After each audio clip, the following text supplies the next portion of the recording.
यशस्वी मुख्यमंत्री डॉक्टर मोहन यादव जी की अध्यक्षता में कैबिनेट में बहुत ही महत्वपूर्ण निर्णय हुए, जिससे शॉर्ट में मैं बताता हूं। सीएम राइज स्कूल जो कि हर जिले के अंदर है, उसका नाम परिवर्तन किया गया है और जहां भगवान कृष्ण ने शिक्षा प्राप्त की थी, संदीप आयन विद्यालय, उसका नाम होगा। तो ये एक बड़ा निर्णय है और उसका एक मॉडल भी बनाएंगे हम कि वास्तव में उसमें कृष्ण की छवि दिखे, ऐसा कुछ उसका कलर, उसके मोनो, उसमें भगवान कृष्ण का और संदीप ऋषि का कुछ उल्लेख हो।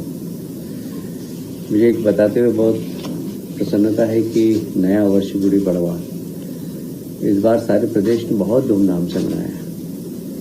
वैसे मालवा निमाड़ में तो काफ़ी समय से मनता आ रहा था, और विंध्य में भी बहुत अच्छे तरीके से मनाया गया।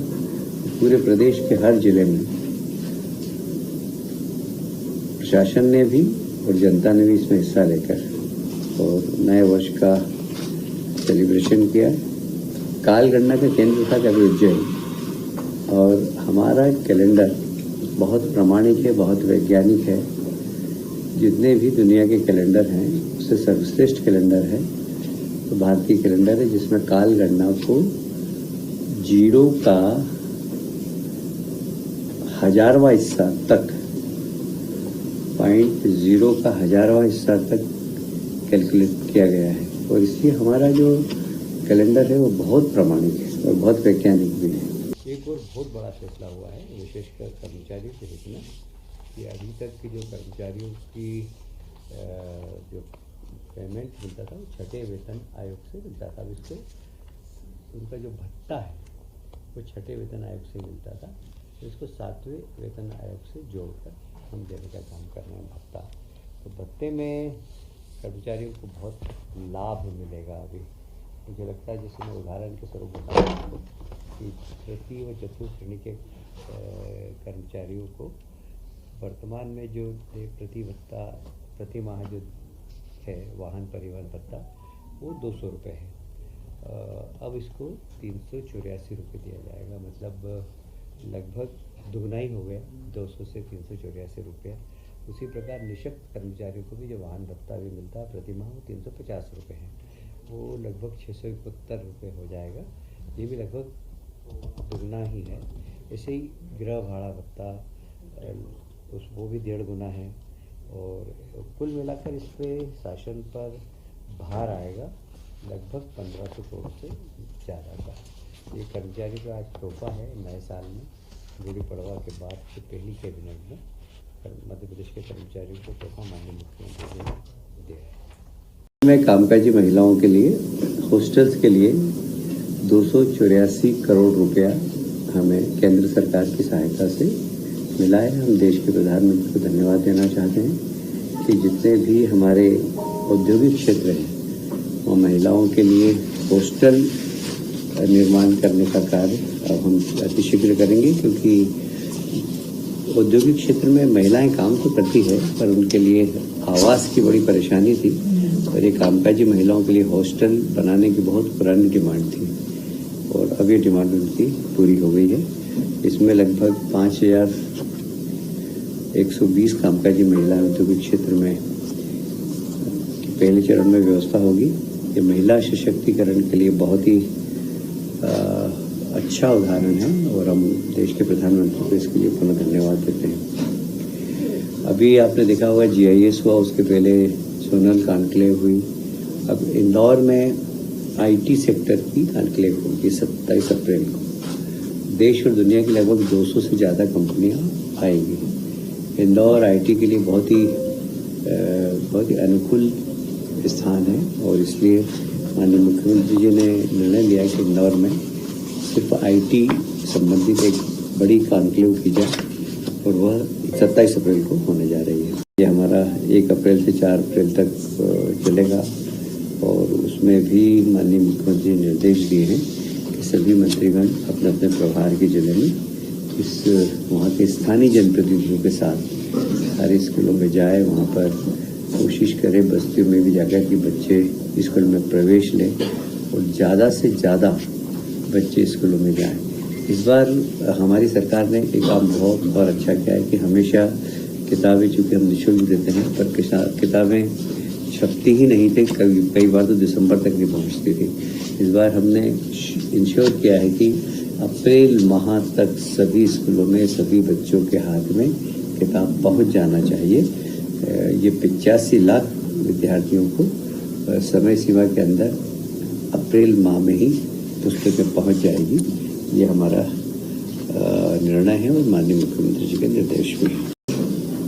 किसानों के लिए बहुत हर्ष का विषय है अभी कि गेहूँ उपार्जन का काम हमने प्रारंभ कर दिया है और इस बार हमने 2600 का रेट देकर और गेहूँ उपार्जन प्रारंभ कर दिया है। 15 मार्च से कर दिया था। अभी तक हमारे पास 14,76,000 किसानों ने पंजीयन कराया है और 8 लाख मीट्रिक टन अभी तक गेहूँ क्रय भी कर लिया है। उपार्जन में अप्रैल के अब जरा तेजी की संभावना है।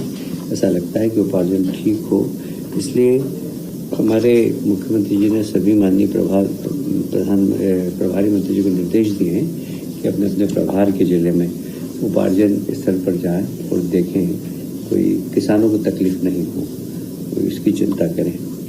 प्रसन्नता है कि एमएसएमई के एक भी ऐसी इंडस्ट्री नहीं है जिसकी सब्सिडी बाकी हो। हमने सब सब्सिडी दे दी है और बड़े उद्योगी की भी जितनी सब्सिडी थी वो सब दे दी है। लगभग 3,000 से ज़्यादा रुपये हमने सब्सिडी के रूप में उद्योग विभाग को दिया है और सारे ही उद्योग जिनको सब्सिडी बकाया थी सब हमने पूरी करी है। इससे मध्य प्रदेश की साख औद्योगिक क्षेत्र में काफ़ी बड़ी है। नहीं तो कई बार लोग कहते थे कि आप सब्सिडी की घोषणा तो करते हैं बाकी देते नहीं। हमने सारी सब्सिडी चुका दी, मतलब पुराना बकाया जो बैकलॉग था सारा खत्म कर दिया है। जल गंगा संवर्धन आप सभी जानते हैं कि माननीय मुख्यमंत्री जी का बड़ा रुचिकर विषय है ये। बरसात आने के पहले हम सारी तैयारी भी करेंगे, जितनी वाटर बॉडीज है उनको फिर से जिंदा करेंगे, उसमें वाटर कंजर्वेशन भी होगा और ज़मीन के अंदर पानी पहुँचे उसके लिए कार्यक्रम भी बन जाएंगे। तो जैसे ही बरसात आए तो जिससे हमारा वाटर लेवल बढ़े इसके लिए भी हम लोग चिंता करेंगे। तो सारे शहर के अंदर, सारे प्रदेश के अंदर जितने भी नगरीय निकाय हैं, पंचायत हैं, ये सब इस दिशा में काम करेंगे और सभी विभाग, चाहे वो वन विभाग हो, वे सब लोग जल संग्रहण में जो भी योगदान दे सकते हैं सब देंगे सबको। परिवहन एक गरीब व्यक्ति के लिए मास ट्रांसपोर्टेशन बहुत आवश्यक होता है और मुझे याद है कि हम लोग जब छोटे थे तो राज्य परिवहन की बसों में जाया करते थे और छोटे छोटे गाँव में, मैं राजगढ़ ब्यावरा का हूँ, तो हम राजगढ़ जाते थे तो बस में बैठ के ही जाते थे। और हमने इसकी आवश्यकता को समझा और कैसे हम ग्रामीण क्षेत्र में परिवहन गरीबों को दे सके, इसके लिए सरकार ने एक बहुत महत्वाकांक्षी परिवहन नीति बनाई है। उसके अंतर्गत हम प्रदेश में शहरी क्षेत्र में, ग्रामीण क्षेत्र में बसें संचालित हो, हमने मॉडल बदला है इसका। और मॉडल इसका ऐसा है कि अब हम सरकार बस नहीं खरीदेगी बल्कि बस ऑपरेटर्स को एंगेज करेंगे और एंगेज करने के साथ साथ किसी भी प्रकार की अब हानि की संभावना कम है, क्योंकि हम उसमें बहुत सारी, तो सबसे बड़ी बात यह है कि उसमें आधुनिक तकनीक का पूरा इस्तेमाल होगा। हम मध्य प्रदेश में एक होल्डिंग कंपनी बनाकर और इसमें पीपी मॉडल पर पूरा की पूरा ये बसों का संचालन होगा, पर कंट्रोल हमारी होल्डिंग कंपनी का होगा और यहाँ पूरा आईटी सेक्टर का अधिकतम उपयोग करके, आप सभी जानते हैं कैमरे लगाना, बसों की संचालन, कौन सी बस कहाँ जा रही है, बड़ा कंट्रोल रूम के माध्यम से, जैसा कि आपने शायद इंदौर में देखा होगा, हम इंदौर में बस संचालन करते हैं, हर बस कहाँ जा रही है, कब रुक रही है, हमको पता होता था। इसी बड़ा कंट्रोल रूम आईटी का भरपूर फायदा उठाकर पूरे बस का संचालन हम सब लोग देख सकेंगे। यहाँ तक कि अब सबसे बड़ा चैलेंज क्या होता था कि इसमें चोरी होती थी। तो अब टिकट के बिना कोई बस में नहीं बैठे, और टिकट काटने वाली एजेंसी अलग हो, तो टिकट लेकर ही बस में बैठे लोग। तो इसके लिए आजकल सॉफ्टवेयर होते हैं कि टिकट लेने के बाद बस में चढ़ने के पहले सॉफ्टवेयर में टिकट दिखाएं तो जिससे आपकी नंबरिंग हो जाती है, तो उसमें चोरी नहीं होगी। और इसलिए हमें लगता है कि अब गरीब व्यक्ति जो एक एक जीप में 50-50 लोग लटक के जाते हैं, विशेषकर ट्राइबल इलाके में, उनके लिए यह योजना बहुत महत्वपूर्ण है।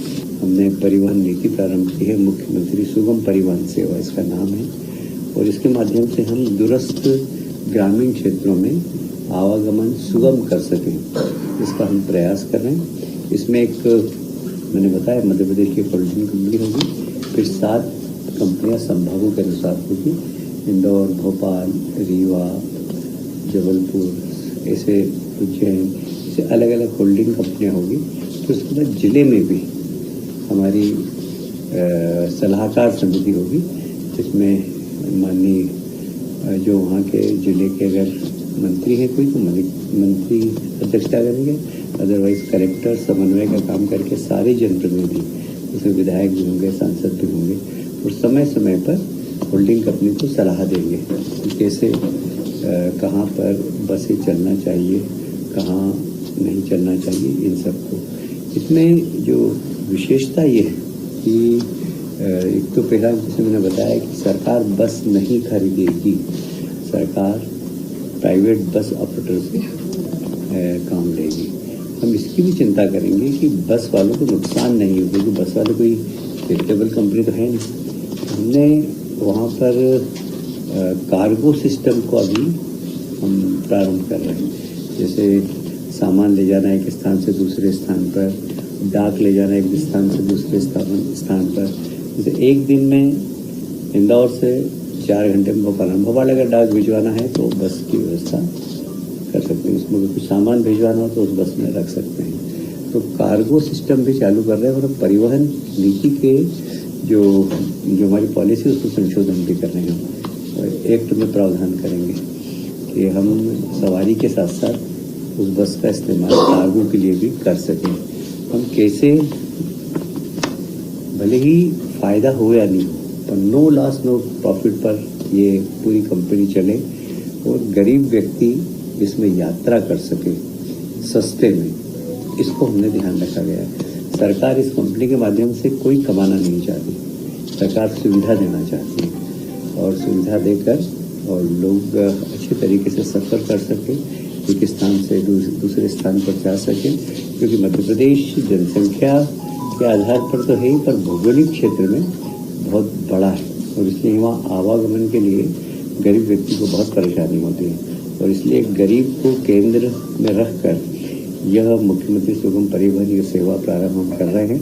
आज इसकी पूरा प्रेजेंटेशन हुआ, और उसके बाद बड़ी बारीक बारीक चीज़ों पर ध्यान दिया गया।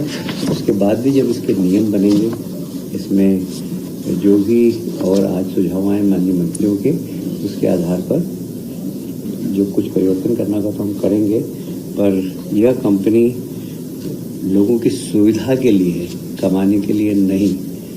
अभी हमने 101 करोड़ रुपया पहले कंपनी को गठन करने और उसके प्रारंभ करने के लिए दिया है आवश्यक। उसके बाद जब ये कंपनी अपना कार्य प्रारंभ कर देगी तो इनकी खुद की इनकम भी प्रारंभ हो जाएगी, और आवश्यकता हुई तो फिर अगर पैसे की आवश्यकता पड़ेगी कंपनी को